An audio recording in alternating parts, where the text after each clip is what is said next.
Friction. Friction is everywhere. Friction is in your cars. Friction is in your shoes.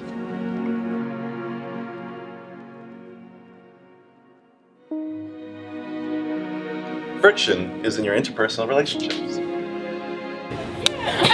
Oh my, friction. Woo!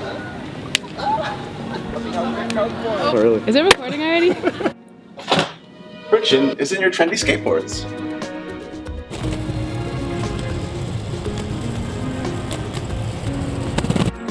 Friction is in the unwillingness of the participation of your professors in your project. Friction.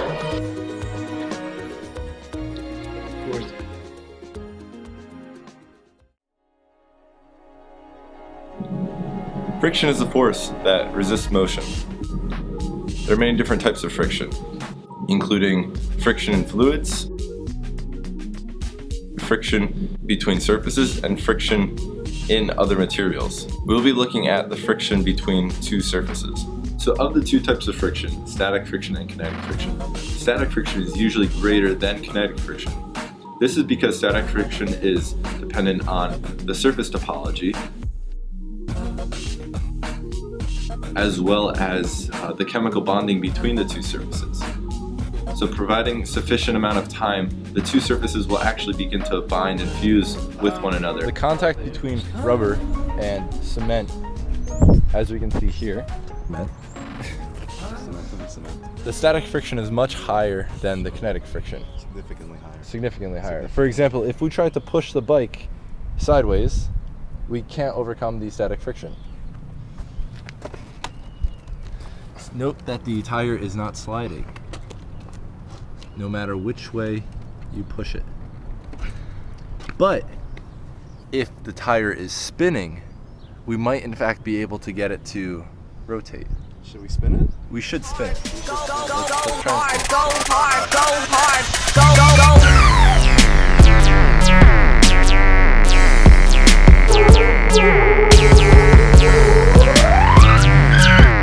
So this is an example of a microscopic image of two surfaces, surface 1 and surface 2. And as you can see, the peaks and the troughs of this material will interact and cause that frictional force. But it's not that simple because these aren't completely stationary, and as force is applied, they'll actually deform and shift here, and depending on the elasticity and the plasticity of the material will dictate how much it actually deforms.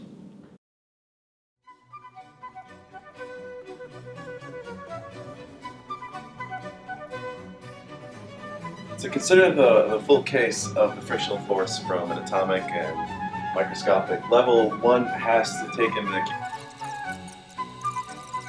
If you wanted to interpret this in terms of phonon excitations, you would just assume that the normal modes that exist in the larger lattice structure would not actually commiserate with the phonon modes of the lower one. Or quantum mechanical effects. For example, the Casimir force, which exists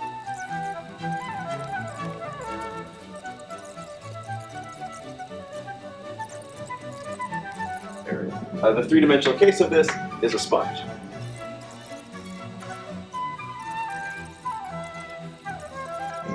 So, quantum entanglement,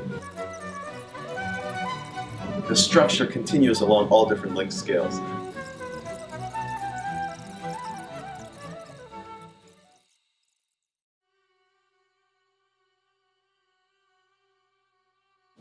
There are many complexities involved with friction. The stick and slip model is a convenient scale invariant property of the system. It works on the nanoscale, as shown by the frictional force microscopy. So this is our idealized two-dimensional microscopic surface with a sinusoidal potential and atomic spacing A. Now in the example of an atomic force microscope, the tungsten tip will slide across the material and undergo sinusoidal potential changes as it goes over the material.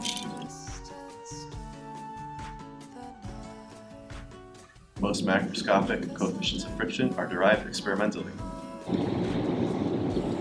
There is heat, there is sound, there is electricity, there is chemistry. All these various things will influence how they interact. This is complex. This degree of complexity means that no computers will ever be able to actually solve this problem on a large scale.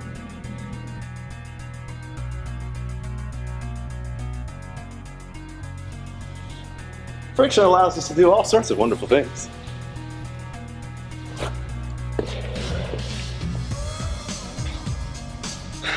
As you can see, the friction between the nylon and the steel figure 8 has allowed me to effortlessly rappel down the side of not the TCNJ parking garage.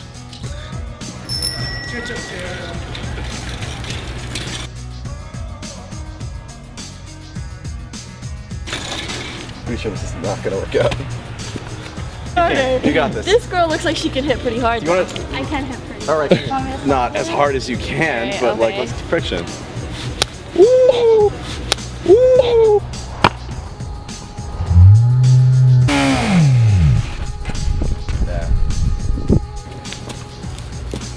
You would expect the volume to also increase as the...